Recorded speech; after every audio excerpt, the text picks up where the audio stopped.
말씀 보겠습니다. 출애굽기 3탄 제목은 교회여 예수를 죽여라. 네, 제목이 좀 세죠. 출애굽기 1장 15절에서 22절까지 말씀 보도록 하겠습니다. 한 목소리로 읽도록 하겠습니다. 시작. 애굽의 왕이 히브리 산파 시브라라는 사람과 부하라는 사람에게 말하여 이르되 너희는 히브리 여인을 위하여 해산을 도울 때에 그 자리를 살펴서 아들이거든 그를 죽이고 딸이거든 살려두라. 그러나 산파들이 하나님을 두려워하여 애굽 왕의 명령을 어기고 남자아이들을 살린지라. 애굽 왕이 산파를 불러 그들에게 이르되 너희가 어찌하여 이같이 남자아기들을 살리느냐. 산파가 바로에게 말하되 히브리 여인은 애굽 여인과 같지 아니하고 건장하여 산파가 그들에게 이르기 전에 해산하였나이다 하며 하나님이 그 산파들에게 은혜를 베푸시니 그 백성은 번성하고 매우 강해지니라. 그 산파들은 하나님을 경외하였으므로 하나님이 그들의 집에 흥황하게 하신지라. 그러므로 바로가 그의 모든 백성에게 명령하여 이르되 아들이 태어나거든 너희는 그를 나일강에 던지고 딸이거든 살려두라 하였더라.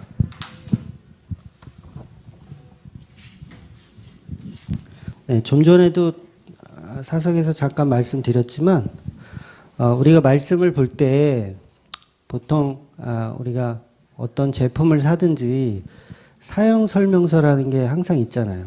그러니까 핸드폰 사용 설명도 두께가 막 이러고요. 자동차를 사더라도 자동차에도 사용 설명서 있어요. 여러분 잘 모르시겠지만 이렇게 두꺼운 책이 차를 사면 그 안에 있어요. 보통 이제 다실방에 아마 넣어놓고 평생 안 꺼내보는 게 있는데 우리가 사용 설명서를 읽는데 그 설명서가 어떤 제품의 사용 설명서라는 것을 인지하고 봐야 그 설명서를 이해할 수가 있거든요. 근데 이게 냉장고 사용 설명서인지 에어컨 사용 설명서인지 핸드폰 사용 설명서인지도 모르고 그냥 무작정 읽으면 무슨 얘기인지 못 알아듣습니다. 100% 못 알아들어요. 근데 내가 이게 이거는 자동차 사용 설명서지라는 개념을 가지고 그 자동차 사용 설명서를 보면 무슨 얘기인지 쉽게 이해할 수가 있어요. 성경도 똑같습니다. 성경도 이 말씀이 전부 예수 그리스도의 십자가 이야기라는 것을 전제해서 봐야 다 이해가 되지. 이거를 이거는 뭐 다른 나의 뭐 인생의 어떤 성공을 위한 책이야라고 생각하고 보면 이 짜맞추기를 하면 이게 어느 정도 맞기는 많은데 중간중간 이게 안 맞아요. 그러면서 이 고민하는 거지. 근데 이 말씀은 100% 예수 그리스도의 십자가 복음에 관한 이야기, 예수에 관한 이야기라고 생각을 하시고 말씀을 들어야 이해도 되시는 거고 또 전하는 사람도 그렇게 말씀을 준비해야 이게 제대로 된 말씀을 전하게 되는 겁니다. 지난주에도 계속 이어서 지난주에는 못 뵀죠. 지난주에 이어서 이제 애굽의 새 왕조가 정권을 잡고 이것은 단순히 그냥 왕 한 명이 바뀐 게 아니라 그냥 이 정권 자체가 바뀐 거예요. 완전히. 그러니까 고려 시대에서 이제 고려 시대가 무너지고 이성계가 이제 조선을 이제 건국하는 그런 개념인 거예요. 기존에 있었던 어떤 정치적인 모든 색깔 자체가 이제 변해서 새롭게 출발하는. 그러니까 왕 한 명이 바뀐 게 아니라 그 모든 신하들도 마찬가지고 다 바뀐 거예요. 다. 그래서 왕조가 아예 바뀐 시스템이 지금 오늘 본문에 나오는 내용인 거예요. 그래서 이제 더 이상 요셉도 존경하지 않을 뿐더러 시브리 사람들을 친구로 여기지 않는 거예요. 그러니까 오히려 이제 적이 될까봐 두려워하는 거죠. 이 애굽의 사람들은 특히 바로 왕은. 그래서 이들을 생육하고 번성하지 못하도록 아주 은밀하게 명령을 내립니다. 아주 은밀하게 척살 명령을 내리는데 어떤 내용이냐면 히브리 산파들한테 지금으로 치면 산부인과 의사들이에요. 산부인과 의사들한테 너희가 아이를 받다가 만약에 남자아이면 죽여라. 여자아이면 그냥 살려둬라. 이렇게 명령을 한 거예요. 그러니까 아기를 낳다가 산파가 이 아기를 죽이면 이 산모는 모를 수 있잖아요. 이 죽은 아기가 나왔다 뭐 이렇게 얘기할 수도 있고. 그러니까 아주 은밀하게 그거를 시키는 거예요. 근데 산파들이 뭐라 그래요? 그 얘기를 안 듣고 히브리 여자들은 이 몸이 좋아가지고 이게 분만하러 이렇게 가는 중에 이미 아기를 낳아갖고 있는 애를 뺏어서 죽일 수는 없지 않냐. 그래서 그거를 못했다라고 핑계를 댑니다. 산파들이. 그러니까 이게 진짜 아기를 빨리 낳은 건지 뭐 어쩐지 그 정황은 사실은 그건 핑계고 거짓말이고 사실은 죽이기가 싫은 거죠. 그 말씀에 명령을 지킬 수가 없는 거예요. 히브리 산파들은. 그러니까 마치 예수님이 탄생하실 때 그 헤롯이 동방 박사들에게 나도 그 예수에게 좀 경배하고 싶으니 너희들이 예수님 만나고 나서 돌아오는 길에 그 예수님을 나한테도 좀 소개시켜줘라, 알려줘라 라고 얘기해요. 위치를 좀 알려달라 얘기했는데도 불구하고 이제 그 동방 박사들은 예수님께 경배하고 나서 이제 헤롯한테 가지 않고 그냥 고향으로 그냥 갑니다. 물론 중간에 이제 성령님께서 임재하셔서 이제 말씀하시기도 하지만 그 목적이 뭐예요? 예수님을 쥐도새도 모르게 죽이고 싶었어요. 그러니까 그 한 사람 예수 그리스도 하나만 헤롯은 죽이면 돼. 근데 못 죽였잖아요. 실패로 돌아갔어요. 그러니까 산파들도 사실은 그 명령에 따라서 죽이면 되는데 안 죽였어요. 그 이유가 하나님을 두려워했기 때문에 안 죽인 거죠. 그래서 결국은 이 산파들은 바로 왕에게 사실은 거짓말을 한 거예요. 그죠? 이미 아기를 이미 낳았다라고 그래서 우리는 어찌 할 수 없었더라고 이렇게 거짓말을 합니다. 그러면 우리가 여기서 그 산파들의 정직성에 대해서 한번 얘기해 보면 우리 10계명 중에 9계명이 뭐죠? 내 이웃에게 거짓 증언을 하지 말라예요. 히브리 산파가 헤롯한테 거짓 증언을 하는 거예요. 그죠? 거짓 증언을 하잖아요. 그러니까 10계명을 어기잖아요. 20절 본문 20절 21절 볼게요. 시작. 하나님 그 산파들에게 은혜를 베푸시니 그 백성은 번성하여 매우 강해진지라. 그 21절 산파들은 하나님이 경외하였으므로 하나님이 그 집에 흥왕하게 하신지라. 그러니까 이게 지금 산파들이 십계명을 어기고 거짓말을 했음에도 불구하고 그 산파들이 은혜를 입고 오히려 번성하게 되고 잘 돼요. 흥했다고 이렇게 표현하고 있어요. 그 산파들이 하나님을 경외하였기 때문에 그 집안이 흥왕하였다라고 얘기해요. 그러면 이 율법 주의적인 관점에서 보면 지금 십계명을 어긴 거잖아요. 그렇죠. 내 이웃의 거짓 증언을 하면 안 되잖아요. 물론 지금 이 시대는 아직 십계명이 완성된 시기는 아니지만 그 동일성은 똑같잖아요. 거짓 증거하면 안 됩니다. 그래서 우리는 십계명을 다 지켜야 되느냐 말아야 되느냐 이런 고민이 우리 신앙생활 하는 사람들한테는 늘 있어요. 그러니까 문자적으로 이 십계명을 지키는 것이 아니라 본질적으로 이 십계명이 무엇을 얘기하는지를 알 필요가 있는 거죠. 그러니까 사람들은 그 알 필요 없이 그냥 문자적인, 그러니까 내 이웃의 거짓 증거를 하지 말라 그러면 그게 선한 일이든 악한 일이든 하나님의 뜻이든 하나님의 뜻이 아니든 무조건 지켜야 되는 걸로 생각해요. 그럼 그게 맞는 거예요? 틀린 거예요? 틀린 거예요. 그러니까 이 십계명을 예수 그리스도를 풀지 못하는 거죠. 그러니까 율법은요, 613가지 율법이 있어요. 그 613가지 율법이 압축시킨 게 이제 십계명인데 그 십계명을 누구를 위해서 존재하는 거예요? 그게 예수 그리스도를 위해서 존재하는 거예요. 그래서 그 십계명 속에 그 일을 이루신 이가 예수 그리스도라는 것을 발견해야 하는 겁니다. 그러니까 십계명은 그래서 누구만 지킬 수 있는 거예요? 예수님만 지킬 수 있는 거예요. 우리가 지킬 수 있는 영역이 아닌 거예요. 예수님만 하실 수 있는 일이 십계명이죠. 그러니까 십계명의 주 내용이 뭐죠? 하나님을 사랑하고 내 이웃을 사랑하라. 하나님을 사랑하고 내 이웃을 사랑하라. 이거 누가 할 수 있다고요? 예수님이 한다고. 우리가 못해요. 우리가 못해. 그러니까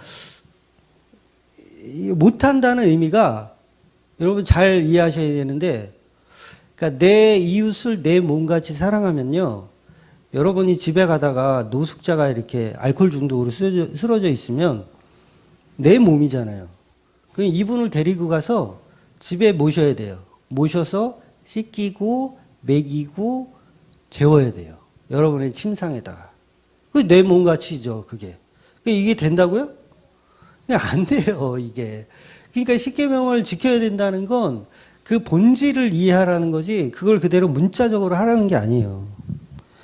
제가 옛날에 그 약간 지적장애가 조금 있었던 형님인데, 그 형님을 제가, 그분이 이제 부모님도 없고 이게 오갈 데가 없으신 분이에요.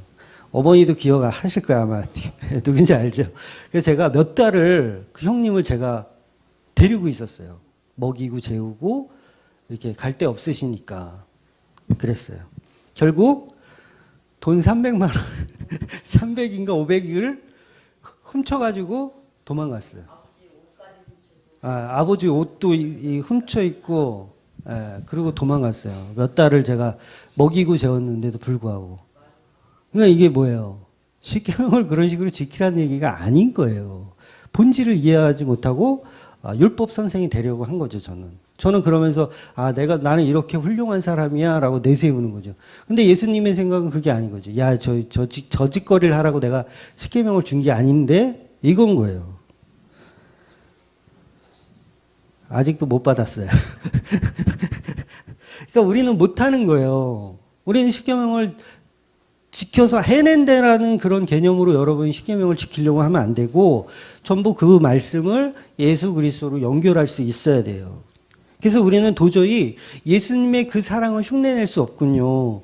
여기까지 가야 되는 거예요. 내가 아무리 노숙자를 데리고 내 침실에 데리고 가서 먹이고 재우고 했더니 이 인간은 결국은 나를 배신하고 내 돈을 훔치고 내 아버지 옷을 양복 하나밖에 없는 양복을 입고 도망갔다. 주님, 저는 이게 안 되네요. 이건 예수님이 하신 사랑이군요. 저는 안 되는군요. 이걸 여러분이 아셔야 되는 거예요. 그러니까 십계명을 다 지켜서 나는 해냈다, 완성했다라고 하는 건 거짓말인 거예요. 바리새인인 거죠. 그러나 우리는 예수 그리스도를 통해서 십계명을 지키는 거예요. 예수 그리스도를 통해서. 그러니까 동방 박사들도 이제 천사들을 통해서 음성을 듣고 헤롯이 악한 마음을 품었다는 것을 알고 이 히브리 산파들처럼 정보를 제공하지 않고 그냥 고향으로 돌아갑니다. 이게 뭐예요? 이게 제대로 된 십계명을 이해한 거예요, 이게. 그 하나님의 두려움, 하나님의 경외하심을 히브리 산파는 알았고 동방 박사들도 그것을 알았던 거죠.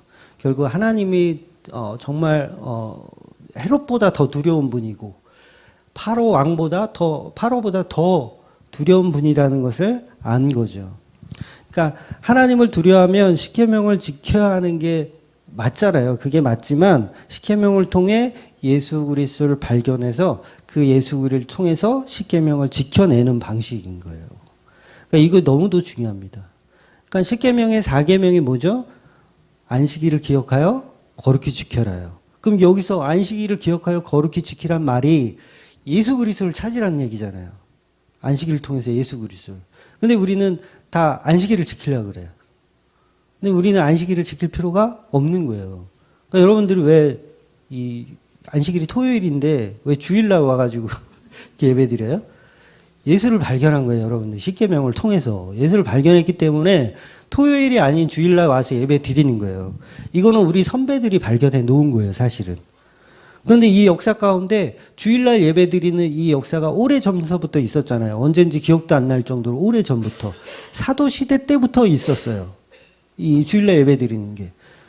근데 십계명은 분명히 안식일을 기억하여 거룩히 지켜라 였는데 사도들이 그 십계명을 통해서 예수를 발견한 거예요. 그게 아니구나. 토요일날 예배 드리는 게 그게 안식일을 지키는 게 아니구나라는 걸 아는 거죠. 그래서 우리는 지금까지 주일날 예배를 드리고 있는 거예요. 근데 많은 사람들이 그걸 몰라요. 예. 그래서 우리는 십계명을 문자적으로 지키는 게 아니라 예수 그리스도를 통해서 지키는 겁니다. 히브리 3파는 파라오의 말을 잘 듣고 하나님의 율법도 지키며, 그죠? 파라오의 말을 잘 듣고 율법도 다 지켜, 그죠? 내 이웃의 거짓 증거도 안 하고 다 지켜. 그러면 파라오가 상을 줬을 거예요, 그죠? 상을 주고 이 땅에서 잘 먹고 잘 살게 해줬을 거예요, 산파들에게. 그렇잖아요. 근데 산파들은 그걸 거부했어요. 이 땅에 그 파라오가 주는 상만, 나는 이런 거 거부한다. 나는 하나님이 두렵기 때문에 그렇게 할 수 없다. 예수 그리스도를 인정한 거죠, 어떻게 보면. 그래서 그들은, 산파들은 죽을 수도 있어요. 파라오의 말을 어겼기 때문에 죽을 수 있어요. 그럼에도 불구하고 내가 갖고 있는 하나님의 경외심 때문에 그렇게 하지 못한 거죠. 그러니까 여러분도 마찬가지입니다. 예수를 믿으면 손해보는 것처럼 보일 수 있어요. 손해를 봐요, 실제로도. 손해를 봐요. 그럼에도 불구하고 하나님을 두려워하신다면 하나님의 말씀대로 예수 그리스도로 바로 세운 그 진리 가운데 여러분들은 행동을 하셔야 되는 거죠. 그러니까 이 히브리 산파들은 정확하게 예수 그리스도를 읽어낸 사람들이라고 보시면 됩니다. 그러니까 사실 누가 메시아일지 모르잖아요. 그러니까 이 메시아가 태어난다는 건 히브리 사람들 다 알고 있었어요. 산파들도 알고 있었어요. 근데 어떤 아이가 메시아가 될지 모르잖아요, 이 산파들은. 그게 하나님의 경외한다는 그 의미예요. 죽일 수 없는 거예요. 남자아이가 태어나면 다 죽여라, 이렇게 할 수가 없는 거죠. 누가 메시아일지도 모르는데 그걸 어떻게 죽여? 창세기 3장 16절입니다. 창세기 3장 16절. 시작. 또 여자에게 이르되 내가 내게 임신하는 고통을 크게 더하리니 내가 수고하고 자식을 낳을 것이며 너는 남편을 원하고 남편은 너를 다스릴 것이니라 하시고.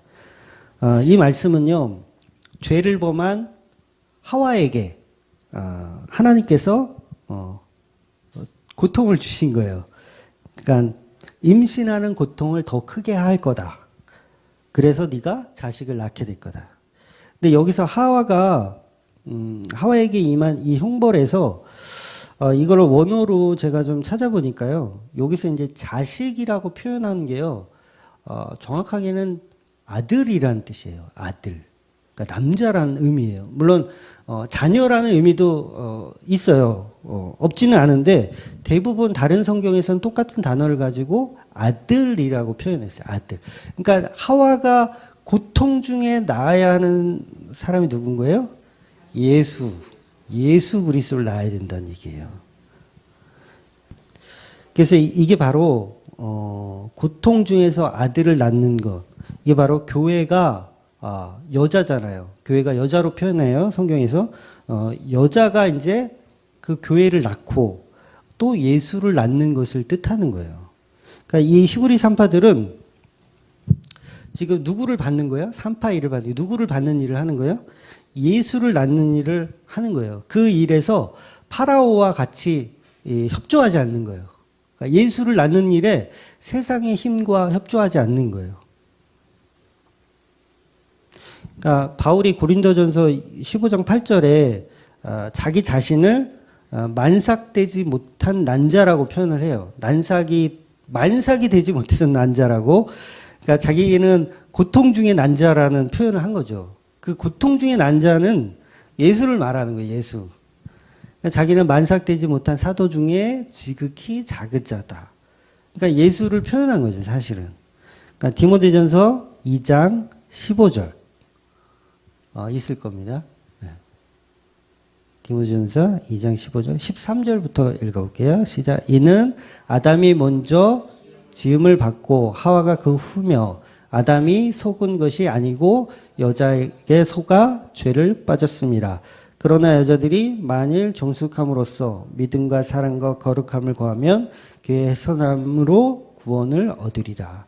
그러니까 디모데전서 2장에 있는 이 말씀들은요, 여러분이 살고 있는 지금 남자 여자 그 얘기를 하고 있는 게 아니에요. 다 예수와 교회에 대한 이야기를 하고 있는 거예요. 그러니까 서신서들이 다 그렇습니다. 그러니까 남자와 여자 내용 나오면 막 주례할 때 여러분 막 이렇게 많이 인용하잖아요. 뭐 이제 너희 둘은 한 몸이 될 것이며 뭐 이제 싸우지 말아야 되고, 그게 성경을 문자적으로 이해한 거예요. 전부 예수 그리스도와 교회에 대한 이야기예요. 그러니까 해산으로 구원을 얻는다는 말이에요. 지금 바울의 이 말은 해산의 고통을 통해서 구원을 얻는다는 말입니다. 그러니까 여자, 교회가 고통 중에 해산하여 그 예수를 낳아야 구원이 있다는 말이에요. 그러니까 이 밖에도 성경에는 예를 들어서 설명드릴 내용이 너무 많습니다.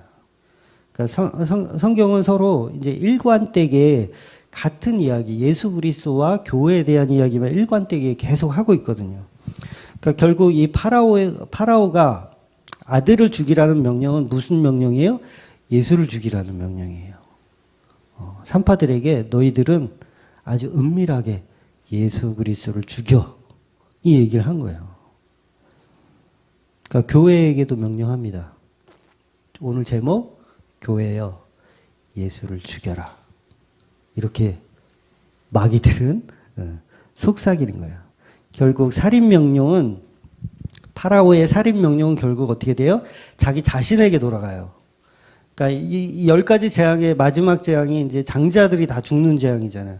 근데 지금 교회여 예수를 죽여라고 했는데 그 죽이라고 명령한 게 결국 자기 자식들을 죽이게 되는 일이 되는 거죠. 결국 우리는 우리의 그 손가락질 때문에 결국 지옥에 가는 거죠. 파라오 왕은 자기 자신 때문에 지옥을 가는 거예요. 그러니까 오전에도 잠깐 좀 어렵게 설명을 드렸지만 지옥은 자기 죄 때문에 가는 거예요. 하나님이 지옥 가라고 이렇게 밀어넣는 게 아니라 자기 죄 때문에 가는 겁니다. 하나님이 지옥 가라고 창조한 게 아니에요. 그러니까 이거는 예정론을 잘못 이해한 거예요. 그러니까 자기 죄 때문에 결국 가는 거죠. 결국 남자를 죽이고 여자를 살려두라는 이 말은 결국 우리 안에 교회가 다 있잖아요. 교회에 예수를 예수를 죽이고 여자들만 남기. 그러니까 아들을 죽이고 딸은 살려두라 그러잖아요. 그 얘기 뭐예요? 교회에 예수는 빼고 여자들만 가득한 교회를 만들어라. 이게 사탄의 전략이라는 거예요. 교회에 예수가 없이 그냥 여자들만 가득한, 이 여자는 권사님, 여집사님을 얘기하는 게 아니에요. 복음을 이해 못하는, 예수 그리스도가 없는 상태의 교회들을 만들라는 의미예요. 그러니까 오늘 이 시대도 똑같습니다. 교회들이. 사단의 전략은 그냥 예수만 빼요. 교회에 머리이신 예수만 없게 만드는 거예요. 그럼 지들끼리 막 알아서 막 이렇게 사단 마귀 짓을 하니까 예수만 없게 만드는 거예요. 그러니까 교회에 앉아서 해산의 고통을 체험하는 것이 아니고 만사형통을 부르짖잖아요. 우리가 교회에 앉아서 해산의 고통, 예수를 낳는 그 고통, 교회가 예수를 낳는 그 고통을 경험해야 되는데 만사형통만 요구하고 있어요. 그게 뭐예요? 이미 예수가 없는 거죠. 그러니까 예수가 없이 이 파라오 말을 잘 듣고 만사형통하는 거. 이 산파들은 파라오 말만 잘 들으면 돼요. 상 받아요. 진짜 땅도 줄 수 있고요. 진짜 모든 걸 다 줄 수 있어요. 그러니까 교회를 그렇게 만드는 거죠.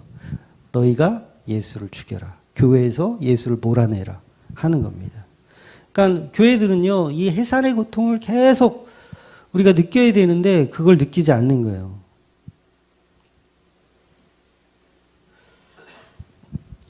그 인터넷 성도님들이 이제 교회 갈 곳이 없다고 하잖아요. 그게 뭐예요? 내가 그 교회 가봤더니 예수가 없더라. 그거예요. 여자들만 가득하더라, 그냥. 그러니까 이 교회, 저 교회 아무리 찾아다녀도 예수는 없고 여자들만 가득하더라. 그러니까 남자는 죽이고 여자는 살려둬라. 마귀의 전략을 그대로 지금도 한국 교회에 그대로 되어 있는 거죠. 교회는 예수 그리스도의 신부인데 신랑이 없어요. 신랑 없는 교회로 만드는 게 파라오의 목적입니다. 그러니까 저와 여러분은 예수의 신부예요. 여러분, 예수의 신부. 그러니까 남자 우리 형님들도 마찬가지예요. 예수의 신부세요. 신부. 그러니까 우리는 전부 신부된 교회. 그러니까 이것을 이제 그 혼인잔치에 비유하잖아요. 천국은 혼인잔치다. 계시록 21장 2절. 시작. 또 내가 보매 거룩한 성 새 예루살렘이 하나님께로부터 하늘에서 내려오니 그 준비한 것이 신부가 남편을 위하여 단장한 것 같더라.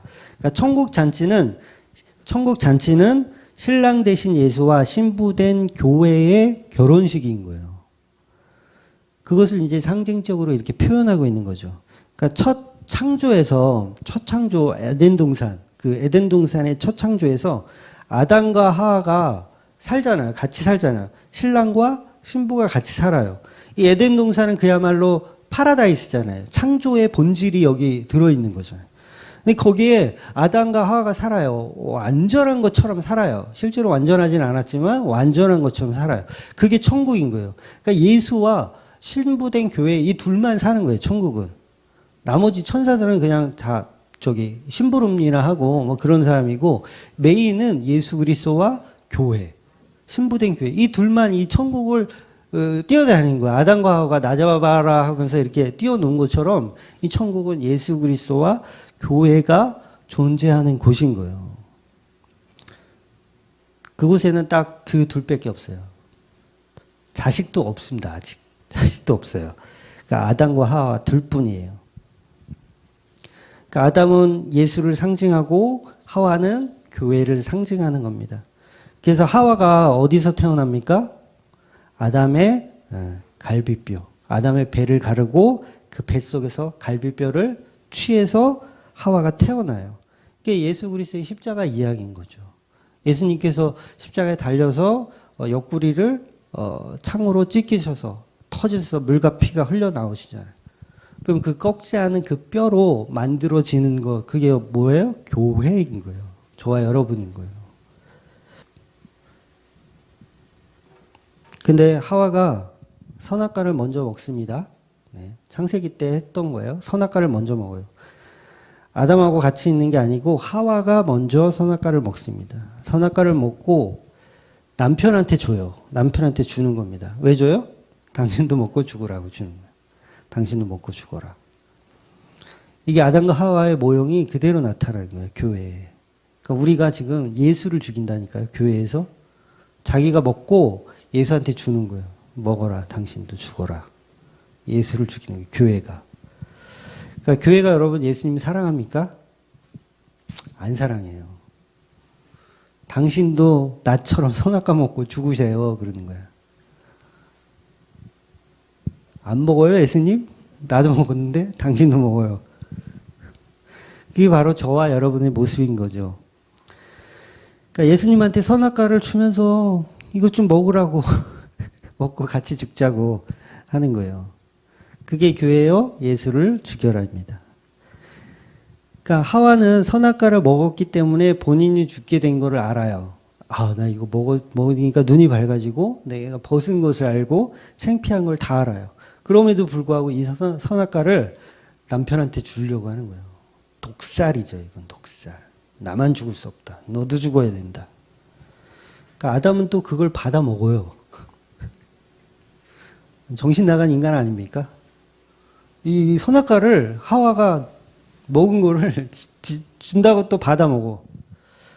그걸 왜 먹어요? 호통을 쳐야죠. 야, 내가 그렇게 먹지 말라고 한 걸 이걸 처먹어? 너 당장 이혼이야. 너는 이제 나하고 이제 게임 끝. 빨리 도장 찍어. 넌 이제 내쫓아 버릴 거야. 근데 그걸 받아 먹는단 말이에요, 아담이. 이게 뭐예요? 예수 그리스도의 십자가인 거예요, 이게. 십자가. 그러니까 죽기까지 사랑하시는 그 예수님의 사랑을 아담이 보여주고 있는 거죠.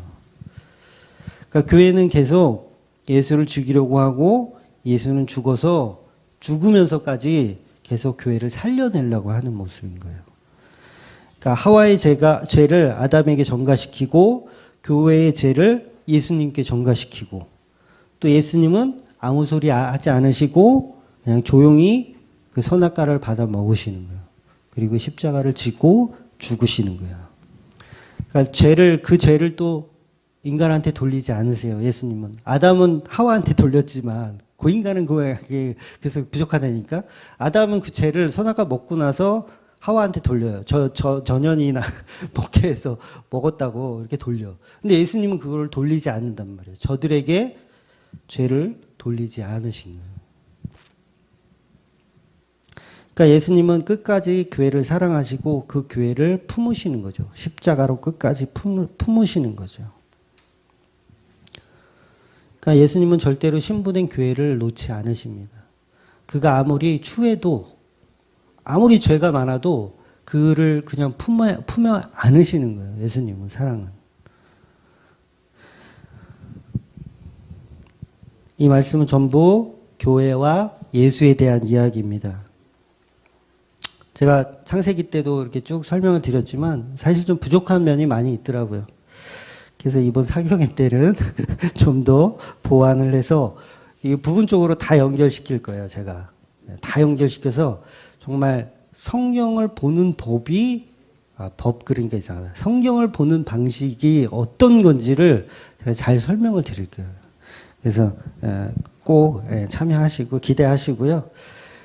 그러니까 오늘 본문은 결국 사탄이 하와를 꼬시는 거, 하와를 통해서 아담에게까지 선악과를 먹게 하는 거, 그리고 사탄이 예수를 죽이려고 하는 계략인 거예요. 그러니까 예수님도 이것과 똑같은 시험을 계속 받으셨어요. 그러니까 강야에서 금식하실 때 3가지 시험을 받으신 거 우리가 다 너무도 잘 알고 있어요.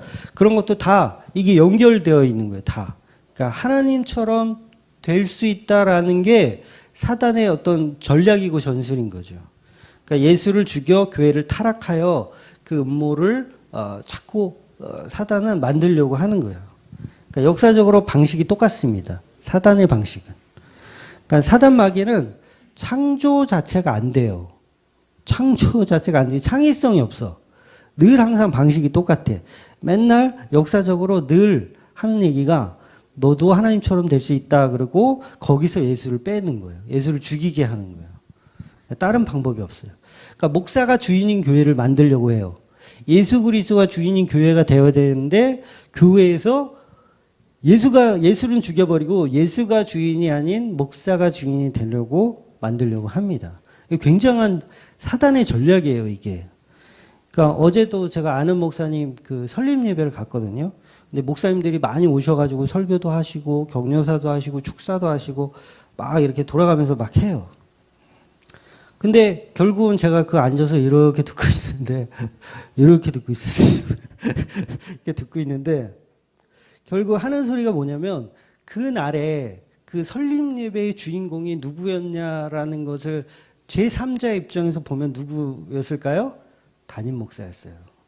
담임 목사. 결국은. 와, 당신이 이렇게 열심히 기도하고 했더니 드디어 설립하시는군요. 와, 이 어려운 길을 가려고 하시니 우리가 격려합니다. 축하합니다. 다 그래요, 다. 담임 목사가 주인공이에요. 맞아요, 이게? 아니에요. 뭔가 우리가 잘못되어 있는 거예요. 그러니까 어느 그 격려사인가 축사인지 정확히 기억 안 나는데 그분이 이제 그런 말을 했어요. 교회의 주인이 누구냐? 라고 질문하는 거예요. 나이도 참 많으세요. 교회의 주인이 누구냐? 그럼 저는 당연히 이제 예수님이요 이 얘기가 나올 줄 알았어. 그런 얘기가 이제 없고 교회의 주인이 누구냐? 교회의 주인은 목사가 아닙니다. 여기까지 좋아. 여기까지 좋아. 교회의 주인은 목사가 아닙니다. 아니, 그때 아니야. 교회의 주인이 장로가 아닙니다. 이런. 교회의 주인은 사찰 집사입니다. 막 이러는 거예요. 사찰 집사가 교회의 주인이래. 그러니까 무슨 말을 하려는 의도였냐면 그만큼 낮은 자리에서 담임 목사가 사찰 집사의 자리로 내려가서 목회를 해라. 그 얘기를 이제 하려고 그렇게 말씀하신 거예요. 근데 사찰 집사가 낮은 자라는 개념부터 뜯어 고쳐야 되겠죠. 그죠? 굉장히 그거 말이 안 되는 거예요. 사찰 집사가 왜 가장 낮은 자예요? 예? 그거부터 뜯어 고쳐야 되죠.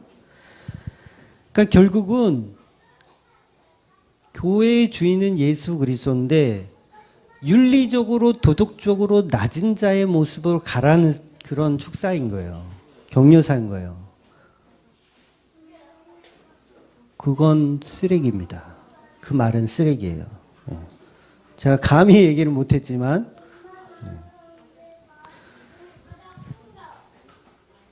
근데요, 다른 교회들이 대부분 그렇게 가르칩니다. 거기 많은 사람들이 있는데 그걸 가지고 막 이렇게 혼란스러워하거나 놀라는 사람이 없었어요. 당연히 다 박수 쳐주고 다 그러더라고요. 저만 이러고 있다 왔어요.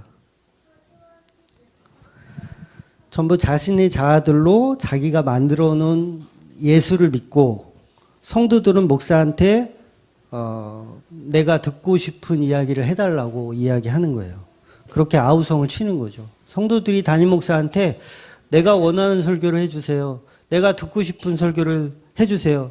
일주일 동안 세상에서 살면서 얼마나 내가 개고생을 했는지 아세요, 목사님? 일주일에 한 번 여기 교회 와서 이렇게 좀 힐링받고 이렇게 좀 앉아있고 싶은데 좀 듣기 좋은 얘기를 좀 해줘야지. 당신은 훌륭하다. 당신은 수고했다. 위로해주고 막 이런 평화를 주는 그런 설교를 해줘야지. 왜 자꾸 뭐라 그러고 자꾸 죄인이라 그러고 응?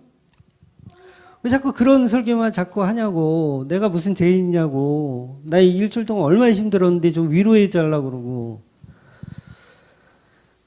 그러니까 그런 설교를 해달라고 따지는 게 지금의 교회들이라는 거죠. 그러니까 이미 교회에 예수가 없는 거예요. 예수를 죽여라라고 가리키는 거죠. 그러니까 하나님을 두려워하지 않는 거예요. 산파들에게 남자아기를 죽이라는 명령이 떨어집니다. 그런데 산파들은 남자아이를 죽이지 않고 살려둬요.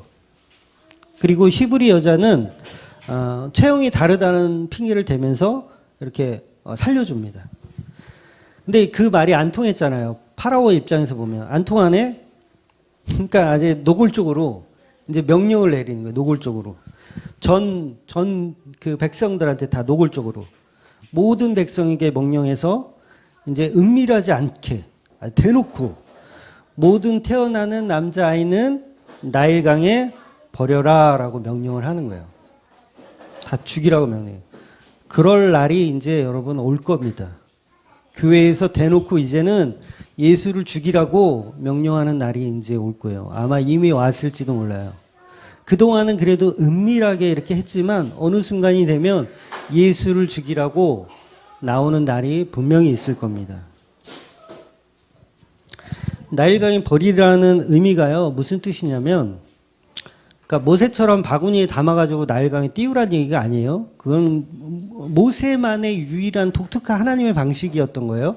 그러니까 노아의 방주를 표현하기 위한 독특한 표현이었고, 남자아이가 태어나면 나일강에 버리라는 이유는 그 나일강에는 그 당시 악어들이 그렇게 많이 있었어요. 악어.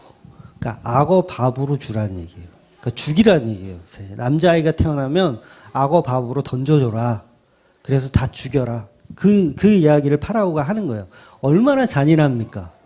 이 파라오 왕은 너무너무 잔인한 인간이에요. 그 잔인한 그 파라오를 보면서 여러분 자신을 발견하셔야 돼요. 이제 그 10대 재앙 들어가면 그 잔인성을 여러분 보실 텐데 그 잔인성을 갖고 있는 게 바로 저와 여러분이라는 거죠. 그러니까 예수를 죽이는 교회의 모습이 바로 그 모습인 거예요. 예수를 악어 밥으로 던져주는. 그게 교회예요. 예수를 악어 밥으로 던져줘. 나한테 만사형통을 안 주는 저 예수는 필요 없다. 악어 밥으로나 던져줘라. 이게 교회의 모습인 거예요.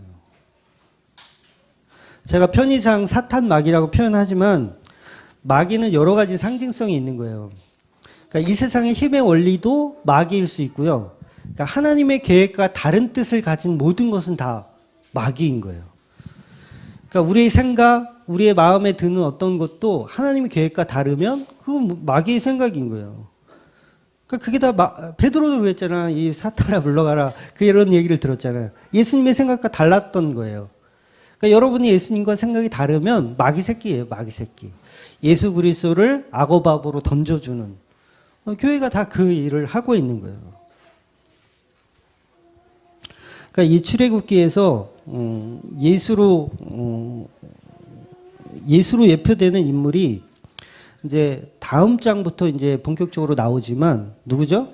이제 모세가 다음 장부터 이제 등장을 합니다. 그러니까 마귀의 목적은 모세를 죽이는 거예요. 그러니까 모세가 곧 예수니까 예수를 죽이는 게 목적인 거예요. 그런데 예수님이 사실 언제 오실지 모르잖아요. 마귀도 사실 몰라요. 예수님 언제 오실지. 그러니까 뭔가 비슷한 것만 보이면 죽이려고 막 안달을 하는 거죠. 그러니까 물론 저기 귀신들도 예수님 알아보긴 해요. 저 나사렛 다윗의 자손이요 막 그러면서 알아보기는 해. 그런데 이 마귀는 메시아가 정말 언제 태어날지 모르기 때문에 뭔가 비슷한 게 태어나면 일단 죽여야 돼요. 그래서 처음에 하와가 아기를 낳았는데 가인이야. 이게 예수인가?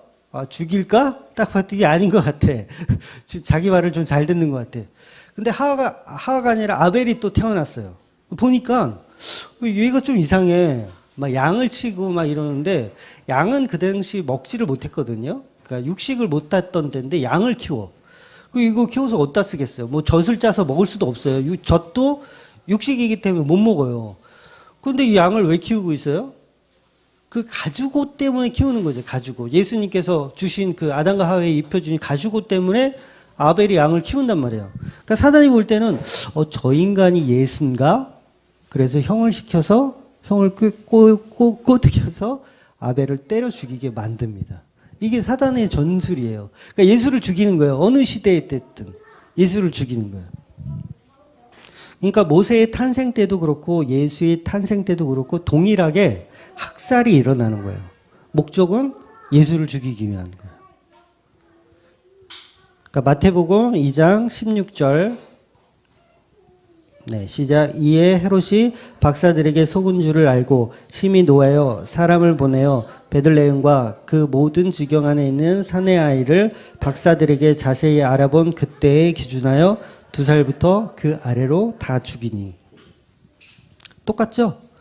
이 마태복음에 나온 예수를 죽이려고 했던 사단의 모습과 지금 우리가 출애굽기를 통해서 보고 있는 파라오의 모습과 동일합니다. 그러니까 은밀하게 죽이려고 했는데 안 되니까 다 그냥 선포를 해버린 거예요. 남자아이는 무조건 나일강에 갔다가 죽여라. 그러니까 사탄의 이 방식은요, 변하지 않아요. 늘 동일합니다. 예수를 죽이는 방식을 써요. 그러니까 지금도 한국 교회 내에서 사단의 방식은 예수를 죽이는 거예요. 예수를 없게 만드는 거예요.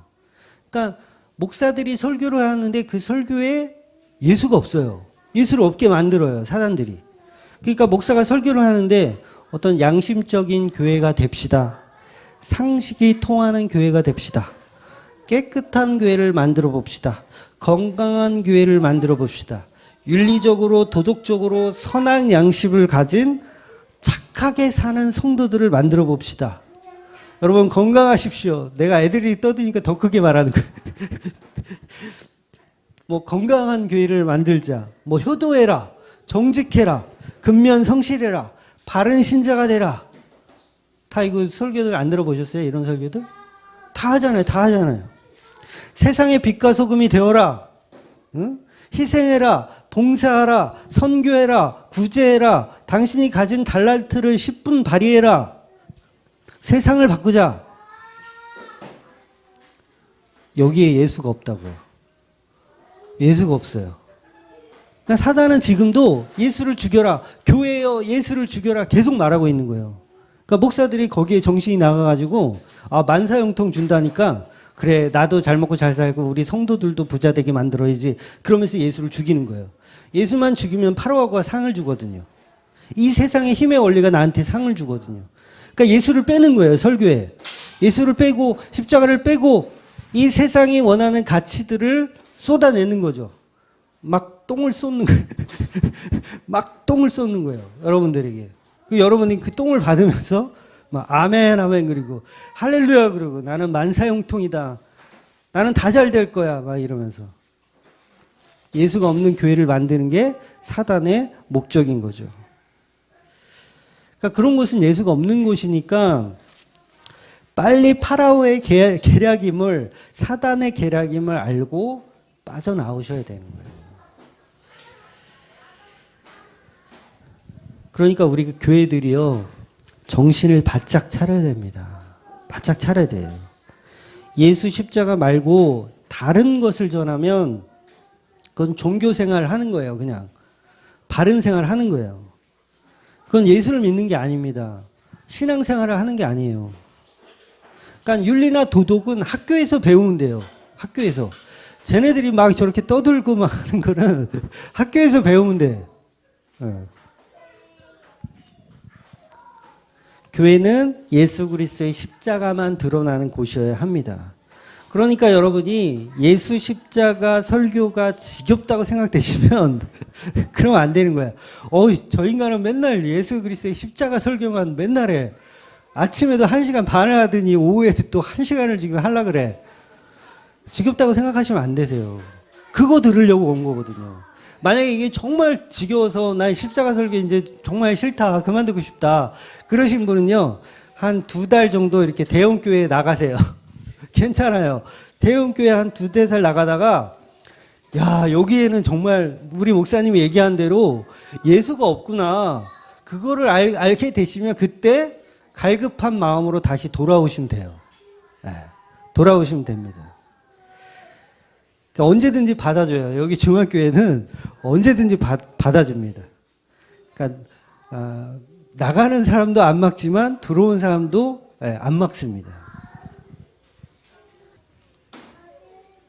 그러니까 인터넷 성도님들도 마찬가지예요.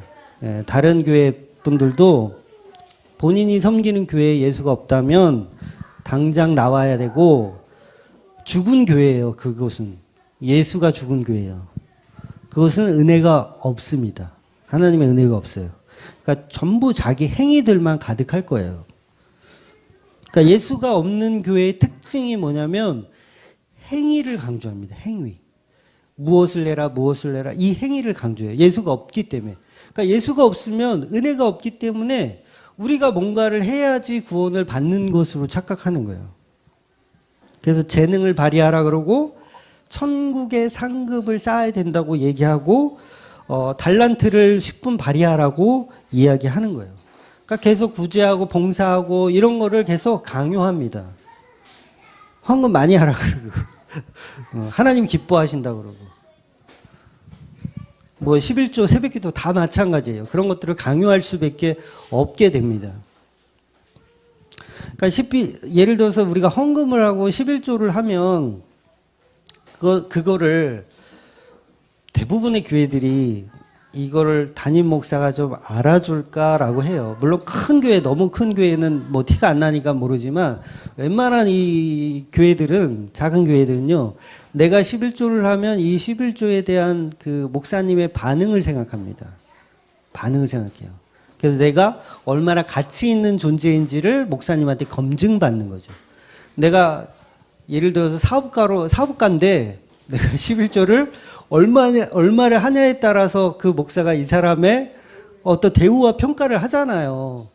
그러니까 이 사람이 정말 사업가인데 정말 좋은 돈을 많이 버는 줄 알았더니 뭐 11조가 조금밖에 안 나와. 그러면 저 인간은 뭐 별 볼 일 없나 보다.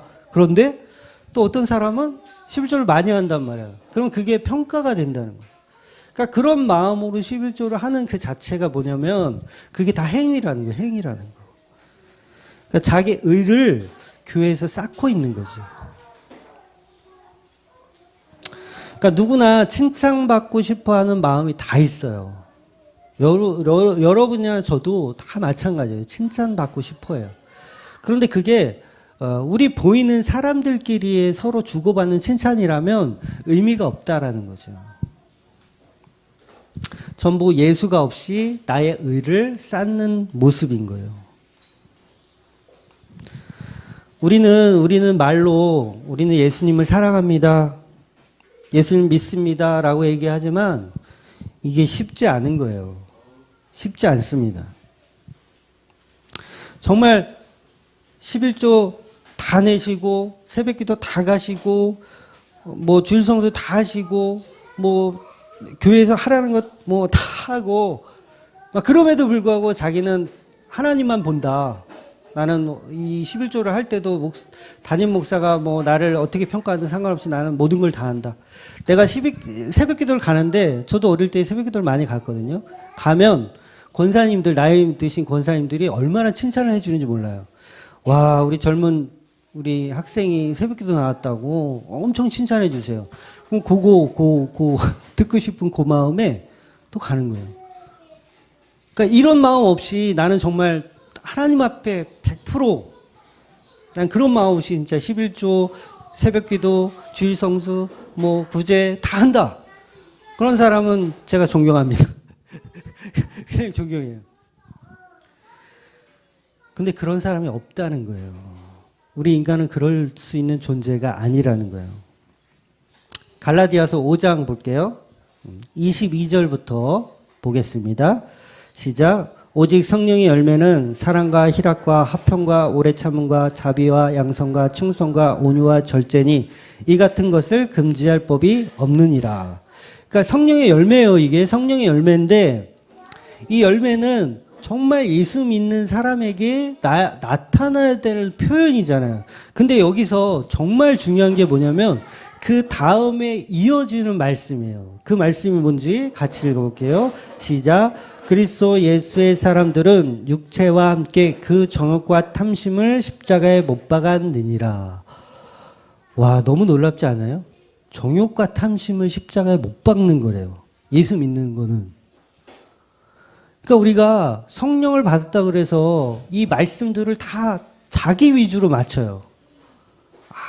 사랑 많은 목사가 돼야 되고, 사랑 많은 장로가 돼야 되고, 희생해야 되고, 오래 참아야 되고, 막 이런 게, 이런 표피적인 것들이 자기의 의가 되면 안 된다는 얘기잖아요. 전부 십자가에 못 박고, 나의 정욕과 탄심을 십자가에 못 박으라는 거예요. 근데 우리는 새벽 기도하면서 그걸 우리 의로, 우리 자랑으로, 내가 11조 하면서 이걸 나의 의로, 나의 자랑으로 삼잖아요. 여러분 11조를 한다고 치자고요. 우리 성도님들 안 하지만 했단 말이에요. 그러면 이 11조를 하면서 이걸 정말 하나님 앞에 십자가 앞에 나의 정욕과 탄심으로 생각하지 않을 수 있는 사람이 있냐고요. 없단 말이에요. 다 자기 의로 생각한단 말이에요. 그러니까 이거를 우리는 많이 착각하는 거예요. 그러니까 우리는 하나님 앞에 예수 그리스도 앞에 내놓을 것이 없음에도 불구하고 계속 우리가 뭔가를 해서 우리가 우리를 나타내려고 하는 거죠. 그러니까 예수는 점점 죽어가고 예수는 없어지고 우리만 드러나게 하는 교회. 그게 사단의 전략인 거죠. 파라오의 전략. 진짜 교회는요. 지금 읽은 말씀처럼 예수와 함께 그 정욕과 탐심을 십자가에 못 박는 겁니다. 여러분의 신앙의 깊이를 드러내고 싶지 않아져야 돼요. 나는 이렇게 잘 믿어요. 담임 목사님 저 이번에 장로 받아도 될 것 같아요. 제가 너무 신앙생활 잘했거든요. 제가 이번에 권사를 좀 받아도 될 것 같아요. 제가 좀 열심히 했거든요. 이럴 수 있다고요, 없다고요? 이럴 수 없는 거예요, 우리는.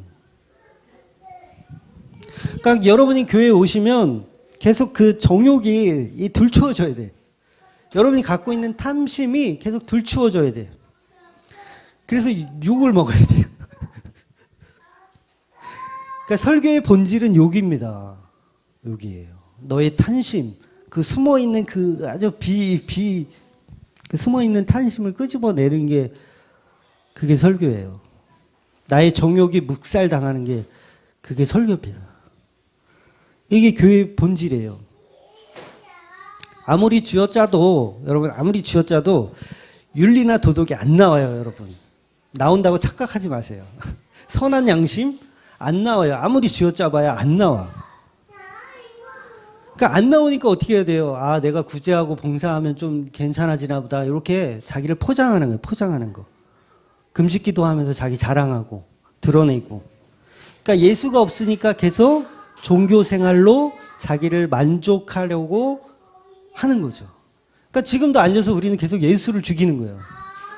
예수를 죽이고 나를 살리는 거죠. 왜 그런 말 있잖아요. 내 눈에 들어있는 들보는 보지 못하고 남의 눈에 있는 티를 지적한다고. 이 말씀을 왜곡해서 설교할 때는 무조건 이렇게 좋은 얘기만 해줘야 되는 걸로 알고 있어요. 근데 아닙니다. 그런 의미가 아니에요. 성도들도 마찬가지입니다. 전부 싫은 소리 안 하잖아요. 싫은 소리 안 하잖아요. 싫은 소리 해야 되는 거예요, 근데. 그러니까 이 자리에, 이 지금 설교의 자리에 제가 있지만, 이 자리는 제가 하고 싶은 얘기, 그리고 저의 이미지를 관리할 수 있는 이야기. 그렇잖아요. 좀 좋은 얘기만 해주고 나의 좀 괜찮은 얘기만 이렇게 해주면 저도 제 평판이 좋아질 수 있어요. 근데 막 까야 돼요. 저도 까야 되고 계속 까야 돼요. 그러니까 목사는 욕하라고 주는 거예요. 타이틀을. 목사는 욕하라고 주는 거예요. 그러니까 욕을 좀 하고 싶다 여러분이. 그럼 목사가 되세요. 제가 좀 알려드릴게요. 잘 컨트롤 해드릴게. 난 좀 욕을 좀 하고 싶다. 이 세상 교회를 향해서 좀 욕을 좀 해야 되겠다. 성령님께서 계속 나한테 욕의 은사를 주신다. 그러면 목사가 되세요. 저는 근데 그런 은사가 없었는데도 하나님이 시키시더라고. 희한하게.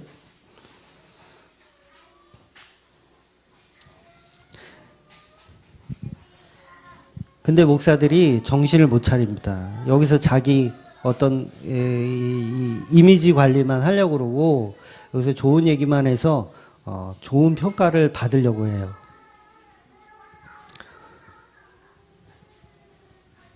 근데 진짜 설교는요, 당신들이 독사의 자식이라는 것을 일깨워 주는 게 진짜 설교예요. 너희들 그따위로 신앙생활 해가지고는 안 된다라고 얘기하는 게 이 자리입니다. 전부 너희들은 예수를 죽이고 너희의 의를 드러내고 있지 않냐. 이 파라오 같은 놈들아 라고 얘기를 해주는 게 설교예요. 종교생활 좀 그만해라. 왜 예수를 못 보냐. 너희가 태어난 예수를 지금 태어나자마자 죽이려고 하고 못 태어나게 하려고 하고 아니다. 예수님이 태어나시는 해산의 고통이 너희들에게 있어야 된다. 그 해산의 고통으로 인해서 교회가 예수를 낳고 예수가 꼭 교회를 낳는 거다라고 설명해 주는 게 진짜 교회인 거예요. 그러니까 이 설교를 들을 때 여러분이 저 그런 얘기 진짜 많이 들었거든요. 일주일에 한번 교회 오는데 담임 목사가 맨날 욕만 하고 맨날 독사의 자식이라 그러고 그럼 되겠냐. 좀 힐링하고 좀 돌아갈 수 있는 좀 좋은 얘기 좀 해줘라. 이런 얘기 참 많이 들었어요. 목사가 맨날 그 성도들 삶이 얼마나 힘든데 일주일날 네가 일을 해봤냐. 얼마나 힘들게 일하는데 그 사람들 앉혀놓고 또 그렇게 잔소리를 해대면 되겠냐. 맨날 우리 목사는 이렇게 지랄이냐. 아니에요. 예수를 보셔야 돼요. 그 말씀을 통해서 진정으로 예수를 봐야 그 해산의 고통을 여러분이 겪어야 돼요. 여러분이 다 하와라니까요. 해산의 고통이 없으면 예수를 만날 수가 없어요, 여러분이. 그 하와의 마음으로 여러분이 예수를 낳아야 돼요. 그 고통으로. 그러니까 힘든 거예요. 오전에도 말씀드렸지만 내가 잘 익으려면 들들 볶여야 돼요. 이렇게 들들 볶여서 잘 익어야 돼요. 타도 안 되고 서리고도 안 돼요. 그 경지까지 하나님께서 들들들들 볶아 가시는 거예요. 그걸 인정하셔야죠. 그걸 인정하셔야죠. 그래서 치는 대로 돌려대야 돼. 이쪽으로 뒤집으면 이쪽으로 뒤집히고 저쪽으로 뒤집으면 저쪽으로 뒤집히고.